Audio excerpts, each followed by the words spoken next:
Hello there, Victor Kundamwara here.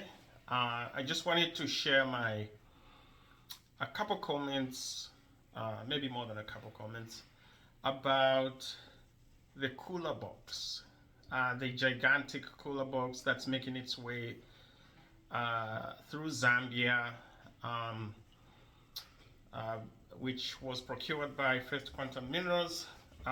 It's going to be producing oxygen, and oxygen is going to be used in the smelting process. And so we don't want to go into the technicalities and the chemistry of it all, but it's oxygen is needed in in the manufacturing, in the smelting process to make the purity of copper from 30% all the way up to over 90%. Um, it's quite a spectacle. Obviously, a lot of people are very excited to see it, and as a mining professional, I also get quite excited to see large equipment, especially large mobile equipment. Back in September, I attended the International Mining Expo. We had over 45,000 attendees, and obviously, large equipment manufacturers such as Caterpillar, Komatsu, Hitachi, they were all there, and they had gigantic mobile equipment. And I was excited, and I took a few photos and all that good stuff. So I kind of understand why people in Zambia are really excited to see large equipment on the road. As exciting as it is, I do have some concerns about the fact that that piece of machinery, that piece of equipment was manufactured, fabricated, and assembled somewhere else and transported to Zambia. Um, my concern there is an opportunity to employ Zambians to assemble that piece of equipment was missed. I'm sure there's discussions to say, does Zambia have enough uh, knowledge and experience to assemble and manufacture sophisticated equipment like that?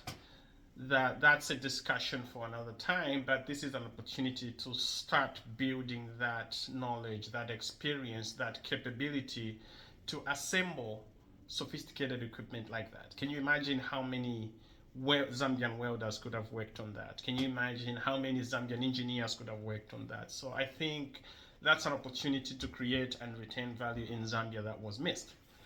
Um, the Also, when original equipment manufacturers or OEMs, when they make a piece of equipment like that, they will have recurring income for maintenance, because every time they have to replace a part, the part is going to have to come from out of Zambia.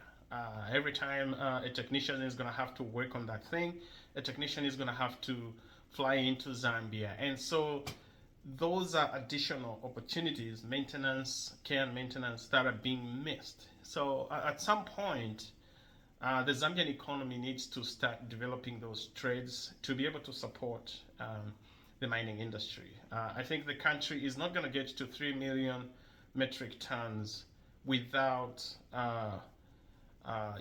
creating an ecosystem that can actually support the industry as a whole. And it's critical that those trades, the welders, the fabricators, the machinists, they get developed in Zambia, because we're not going to support an industry where every single part of sophisticated equipment has to be imported. It has to be made within Zambia. And I've dealt with a few of these OEMs, and they get that residual income, repeated business from maintenance and all that has to be eventually be created within Zambia. An additional concern there is that as more and more mining companies start creating some of their own equipment that they need, such as equipment and consumables like oxygen, argon, nitrogen, whatever gases they need, when they start insourcing these consumables, I think what happens there is that they take away business from industrial gases that we had back in the day. We had Zamox back in the day. I think we also had Zamox became bulk gases, and so those are specific competencies that industrial gas manufacturing companies have, and so that ecosystem needs to grow. Zambia needs to be able to supply those gases locally. Ideally, what should happen is that another independent company that produces these gases should be based in Solwezi or somewhere in close proximity to a cluster of industries so that they can actually, you know, produce the gases, produce the consumables, produce all the supplies to be able to serve the mining industry. But now it looks like the mining industry is going to be so self-sufficient. They'll be making their own gases. They'll be making their own electricity. And so the supporting industries for the whole mining value chain is a little shaky. And so as we aim high to get 3 million tons, I think all these supporting industries really need to be revamped because we can't be importing, easy stuff like that. One of the examples I can give is the steel balls that you use in ball mills. Back in the day, we had those small 3-inch diameter steel balls that Score Limited used to make, Score. We used to make them locally in Kitwe. In Kitwe, there was also Kitwe Refractories, which made refractory brick for furnaces and kilns and all that. It's a shame that the country has gotten to a point where refractory brick has to be imported from somewhere else. Even those steel balls that you use in grinding mills, because the mills are now larger, so Score Limited can't make large mill balls, and so they have to be imported from somewhere else.